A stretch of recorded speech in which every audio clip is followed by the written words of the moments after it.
Mes amis, bien le bonjour.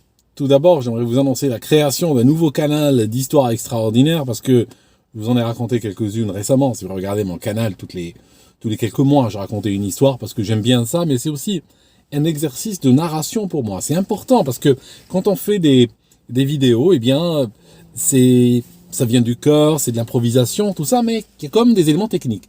Donc le fait de faire des histoires extraordinaires de temps en temps me permettait de m'exercer à cela. Alors, à la demande, beaucoup de gens m'ont écrit des emails, des commentaires sous les vidéos même, et m'ont dit, oui, fais-nous plus de ça. Donc, ce que j'ai créé un canal d'histoire extraordinaire. Je vous invite à vous y abonner, puis de temps en temps, je raconterai quelque chose. Je ne sais pas quoi encore, mais il y aura des histoires vraies, des histoires criminelles, tout ça, quoi, en fonction de ma disponibilité. Donc, ça, c'est le premier point. Deuxièmement, je voulais vous dire, vous savez, un de mes dadas, et si vous regardez pratiquement il y a quelques années dans mon canal, je montrais de temps en temps des appareils photo. Et puis, à un moment donné, la vie étant ce qu'elle sait, j'ai pas touché un appareil photo depuis des années. Vraiment, depuis des années, je n'ai pas touché un appareil photo. Tous mes appareils étaient dans des boîtes, dans des cartons, tout ça. Et je me suis dit, j'aimerais bien doucement m'y remettre. C'est très, très relaxant comme exercice et je vous conseille de le faire. Et je vais vous montrer comment je commence. C'est vraiment le début. Là, je suis vraiment à mes débuts. Et voilà. J'ai ramené une caméra.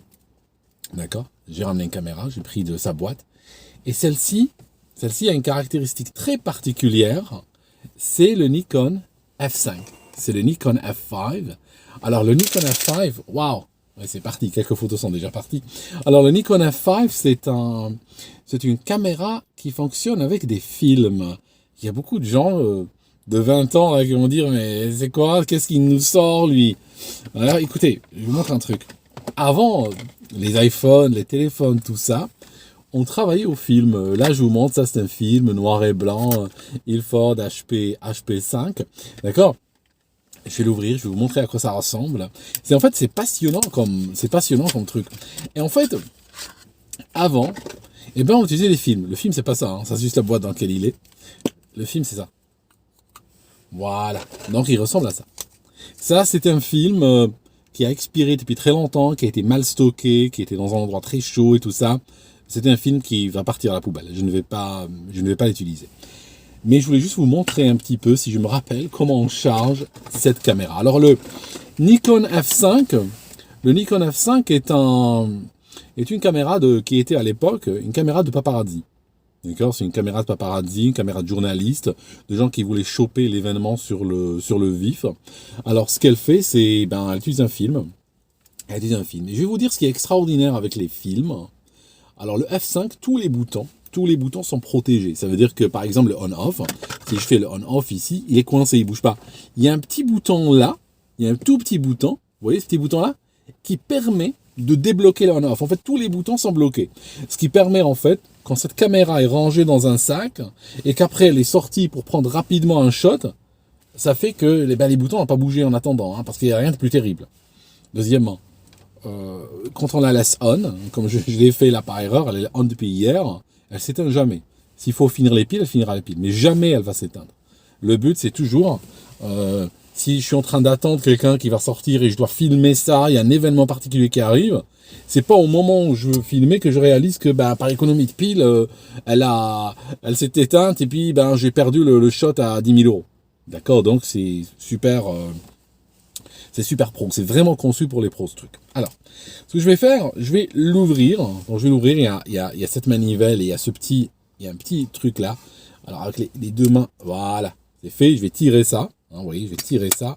Et voilà le s'ouvre. Alors, à l'intérieur, on met un film. Alors, ce qui est extraordinaire par rapport à la caméra digitale, c'est que la caméra avec film, tu valorises la photo. Vraiment, tu réfléchis à deux fois. Parce que, typiquement, elles contiennent 24-36 poses, pas plus. Donc, tu ne peux pas y aller juste mitrailler comme tu le ferais avec une caméra digitale. Vous savez, moi, je fais comment on appelle ces gens qui gardent énormément de choses chez eux, qui jettent rien, puis à un moment donné, ils sont dépassés. Et bien sur le plan digital, c'est du holding en anglais. Je sais pas comment ça se dit en français. Mais en fait, sur le plan digital, c'est ce qu'on fait. C'est-à-dire que on a plein de téléphones il y a des milliers de photos dedans qu'on regarde jamais. Parce qu'en fait, c'est tout simplement, il y en a trop, puis on n'arrive pas à les apprécier.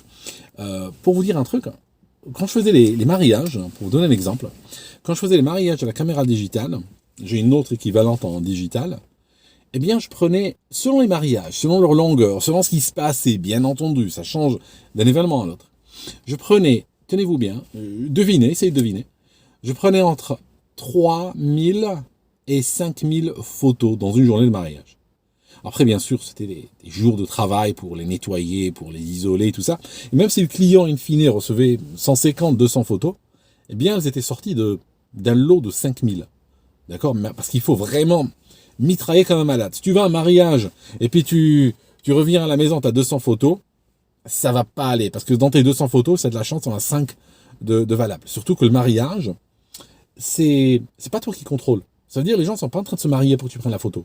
D'accord? C'est pas comme si tu recrutes un modèle, par exemple, ou tu demandes à un ami ou à une amie de poser pour toi. Là, bon, c'est simple. Là, la personne est là pour toi. Si tu rates ta pose, tu dis, bah, refais-moi. Je peux la refaire. Mais quand tu as un mariage, c'est un event, c'est un événement. Et si tu as raté le moment, tu as raté le moment. Hein. Ils vont pas re-signer le registre pour ta gueule. Ils vont pas s'échanger les bagues parce que tu as raté ton image. Tu vois, c'est complètement différent. Alors, pardon, c'est la sonnerie de mon téléphone, je vais l'arrêter.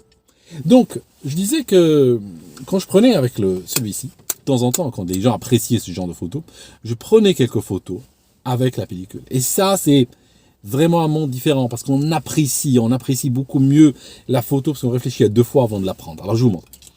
Je vais faire rentrer la pellicule. Ça, c'est pour les gens de 20 ans. Hein. Je vais rentrer la pellicule. Alors, ici, il faut la rentrer à 45 degrés à peu près dans celui-là, sinon on ne rentre pas. Il y a des sortes de griffes qui la prennent. Ce que je fais, c'est que, alors normalement, je le pose sur une table et je le fais, hein, parce qu'avec les 2 mains, là, en plus, c'est hyper lourd. Remarquez par où je le tiens. Je le tiens par la lince. C'est une 70-200, je vous l'explique tout à l'heure. C'est-à-dire que derrière, il y a ça. Je pourrais l'accrocher sur un trépied, mais il y a là aussi pour l'accrocher sur un trépied. Mais comme le zoom, si vous voulez, la lince est tellement lourde par rapport à l'appareil photo, qui est déjà lourd, eh bien, si je dois l'accrocher sur un trépied, je l'accrocherai à partir de la lince, pas à partir de l'appareil photo. Ok, je continue. Alors, ce que je fais, je vais ouvrir un peu de pellicule. Je la pose ici. Vous voyez, je la pose ici. Si mes souvenirs sont bons, hein, j'espère que... Parce que c'est assez délicat à faire. Alors, j'appuie un coup. Voilà. Attendez. Est-ce qu'il l'a pris?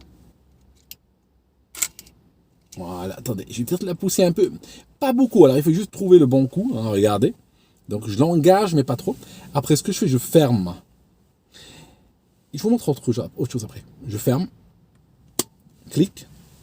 J'abaisse ce truc. Voilà. J'abaisse la manivelle. Et je la ferme. Après, ce que je fais, j'appuie ici pour qu'il prépare il va avancer la pellicule. Voilà. Là, il est prêt. Et il m'indique ici, que c'est la photo numéro 1 est prête. D'accord? Je vous montre un petit peu. Il me montre que la photo numéro 1 est prête. Donc, à partir de là, cette pellicule qui fait 36 poses, eh bien, je peux prendre à la pose une seule à la fois, comme ceci. Et là, vous entendez 2 bruits. Le premier claquement, c'est une sorte de rideau qui s'ouvre, qui laisse l'image s'imprimer sur la pellicule. Et le deuxième bruit, c'est la pellicule qui avance. Il y a un moteur qui avance automatiquement. Donc, c'est pas comme les appareils manuels où on avance à chaque fois manuellement, puis si on oublie d'avancer, ben ça prend pas. D'accord? Donc là, ou bien ce que je peux faire, si je garde appuyé, eh ben il va prendre plusieurs photos à la fois. Alors si par exemple, je sais pas, on attend une célébrité, si je suis paparazzi, j'attends une célébrité, tout ça. Alors parfois cette personne va sortir et passer devant toi en quelques secondes, hein, des fois en 3 secondes, et puis elle rentre dans sa voiture, elle sort de l'hôtel, des fois en courant, elle va dans sa voiture et elle ferme. C'est trop tard. Ça signifie vraiment, il faut prendre beaucoup de photos à ce moment-là, en espérant en avoir une propre avec la bonne expression et tout. Parce que sinon, bon voilà quoi, hein, c'est pas la personne qui est en train de poser pour toi. Pareil, les journalistes sportifs utilisent ça énormément. Je vous montre si on prend plusieurs photos à la fois. Regardez ce que ça fait. D'accord? Ça fait ça. Donc là, j'ai 8 photos qui sont déjà parties. D'accord? Donc ça va extrêmement vite. Donc, on peut aussi le prendre. Je vous montre. Ici, on appuie ici pour prendre la photo. D'accord? Ou bien on peut appuyer ici aussi. D'accord? On a là. D'accord? On peut faire ceci. Alors, pourquoi il y a deux boutons? Ben, tout simplement, si on veut prendre l'appareil photo vertical, on va pas faire ça avec son bras. Alors, regardez, on va pas faire ça. On va juste faire ceci et on a un bouton de ce côté. D'accord? Aussi simple que cela. Alors, l'appareil photo, donc là, ce que je vais faire, cette pellicule, là, je vais la jeter. C'est pas une pellicule qui m'intéresse, d'accord? Celle qui m'intéresse, c'est celle-ci. Je vais prendre cette pellicule de chez Kodak, c'est une pellicule en couleur, ISO 200, ok, et 36 poses. Ça veut dire quoi, ISO 200? C'est la sensibilité du film. Alors en fait, la sensibilité, elle est, si tu veux, elle est dans la pellicule. Quand par exemple celle-ci, c'est du combien? C'est du 400, d'accord? C'est du 400. Plus le chiffre est élevé, plus la pellicule est sensible. Ça veut dire quoi, sensible? Ça veut dire qu'elle prendra plus de lumière, et ça veut dire qu'elle sera efficace dans une situation de lumière faible. Alors, il faut faire attention.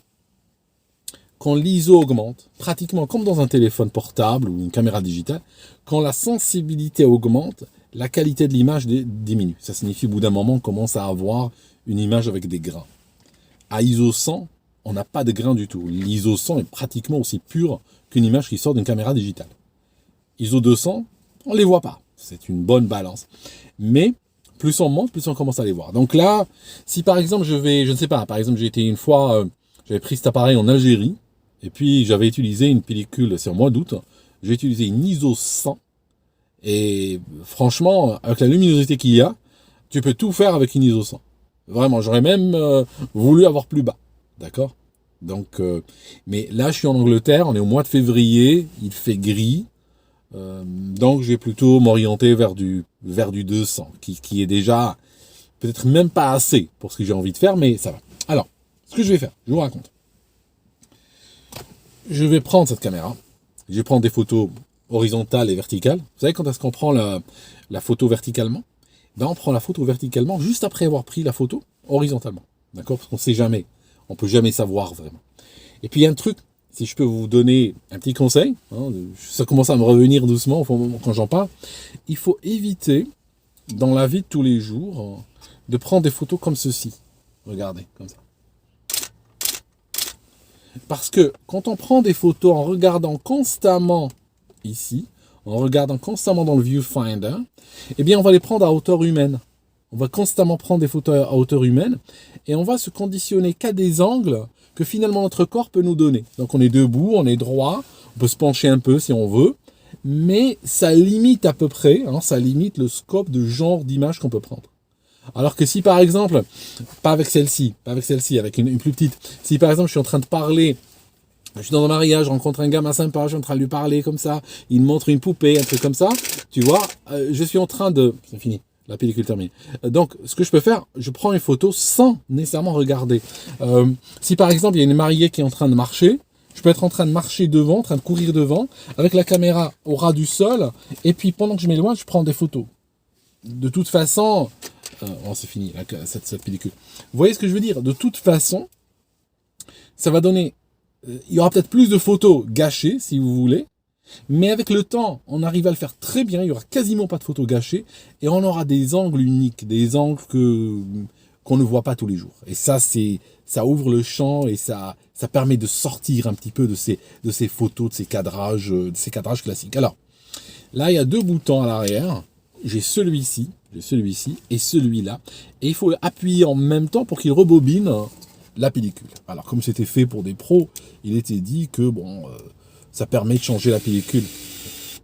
Voilà. Donc, normalement, il a complètement rebobiné la pellicule. Mais je lui fais pas trop confiance. Généralement, je donne toujours un petit coup. Je vais réessayer encore. Voilà, là le bruit, c'est important. Là, ça veut dire qu'il est en train de tourner dans le vide. Parce que il m'a eu une fois où il envoie la pellicule, moi j'ai l'impression qu'il a fini, j'ouvre, elle est là. Ça veut dire qu'elle a été grillée. Ça veut dire que c'est fini. Il n'y a plus rien à sortir. Donc là, clac, je sors. Vous voyez, la pellicule maintenant a été rebobinée complètement à l'intérieur. Et je fais ça et je la sors. Vous voyez ce petit truc, pas le code barre. Ça, ce motif-là, argenté.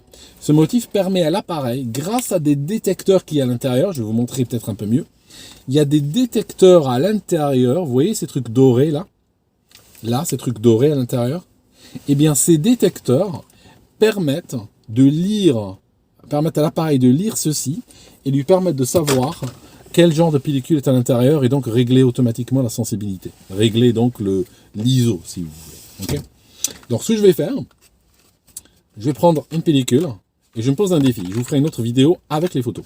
Donc je me prends un défi, je vais choisir un défi. Alors quand on décide de photographier comme ça, on se pose une thématique. C'est-à-dire que par exemple, thématique ça peut être un portrait. Je veux faire des portraits dehors. Ou bien je veux photographier des macros, des scènes très rapprochées. Ou bien ce que je veux faire les réflexions. Ou bien je veux faire les symétries. Ou bien les lignes architecturales, ou bien je veux photographier tard le soir, voire la nuit, avec des longues expositions. Il faut se donner un thème. Il ne faut pas juste aller au hasard comme ça prendre des photos. Il faut choisir un thème et l'explorer. D'accord ? Donc, voici la pellicule avec laquelle je vais travailler. C'est une pellicule chez Kodak, ISO 200. Donc, cette fois-ci, on y va mollo cette fois-ci, hein. J'ai pas envie de la finir, hein. Cette fois-ci, c'est bon, on y va doucement. Donc, je la remets, comme je dis, 45 degrés, clic, voilà, super. Je tire un peu dessus, un peu dessus, un peu dessus. Je la place là, ça devrait jouer, pas plus, pas pousser comme ça, il faut pas aller chercher à aller le plus profond possible, hein, parce qu'après on peut s'enrayer, hein, c'est pas le but. Donc une fois qu'on fait ça, hein, les paparazzi à l'époque, c'était super rapide à changer, hein. En 5 secondes, ils avaient l'ancien négatif et ils avaient un autre, hein, ils avaient remis un autre. Allez, je ferme. C'est parti. Clic. J'aurais voulu essayer avec le truc. Non, ça va. Donc, j'appuie là. Donc là, j'appuie. Oups. Oups. Donc, ce que j'ai là, c'est qu'elle flash. Vous voyez, elle flash. OK. Et j'ai erreur. Donc, ce que je vais faire, je vais la réouvrir. D'accord ? Voir pourquoi elle a fait ça. C'est pas grave, hein, si je perds la première photo ou autre, c'est pas grave. Quand on perd, si ça pareil, on perd toujours. Alors, qu'est-ce qui s'est passé ? Ah oui, il n'a pas pu la prendre. Donc, je vais avancer un peu. J'appuie. J'aurais dû appuyer, en fait. Voilà. Ce truc est très important. J'ai oublié de faire ça. Hein, vous voyez, je suis rouillé. J'ai oublié de faire ça. En fait, ce coup-là est très important. Ça veut dire, avant de fermer, j'appuie juste un coup et je vois qu'il a pu accrocher la pellicule. Donc là, c'est parfait. Ça signifie maintenant, si je ferme, clic, voilà, et j'appuie là, sur le bouton pour prendre la photo, normalement il va avancer et aller vers la première photo. Regardez, ok, maintenant vous avez le E, hein, erreur, et j'appuie. Voilà, c'est parfait. Maintenant je suis à la première image, et à partir de cet instant, si j'appuie, j'aurai une image. Là, ce que j'utilise, c'est une 70-200. Ça veut dire qu'elle fait 70 et elle va jusqu'à 200. C'est une excellente lens qui est utilisée qui est très efficace pour les reportages, les mariages, tout ça, parce qu'elle permet d'aller chercher un sujet, mais elle permet aussi de ouvrir la scène jusqu'à une ouverture de 70. Donc c'est absolument parfait. Alors, dans l'idéal, je vais vous dire un truc. Dans l'idéal, même si cette lens coûte hyper cher, hein, je ne sais plus combien elles sont, mais c'est un truc à 2000 €, hein, juste la lens là. Même si elle coûte cher, par exemple, si je la mets à 100, ok, si je décide d'aller à 100, ok, eh bien, une lens capable de faire que du 100, ok, de même gamme, aurait une meilleure qualité, une meilleure performance que celle-ci, d'accord ? Parce que celle-ci, elle va de 70 à 200, elle est faite très bien, mais elle n'est pas parfaite, d'accord ? Alors qu'on peut avoir des lenses qui frisent la perfection, bon, bien sûr, les limitations d'usage, mais qui ne font que la chose en question. Par exemple, j'ai des 50, elle fait que 50. Et puis j'ai aussi d'autres 14, 18, etc. Je vous montrerai à l'occasion. Donc, ce que je vais faire maintenant, je vais arrêter cette vidéo et je vais aller prendre des photos.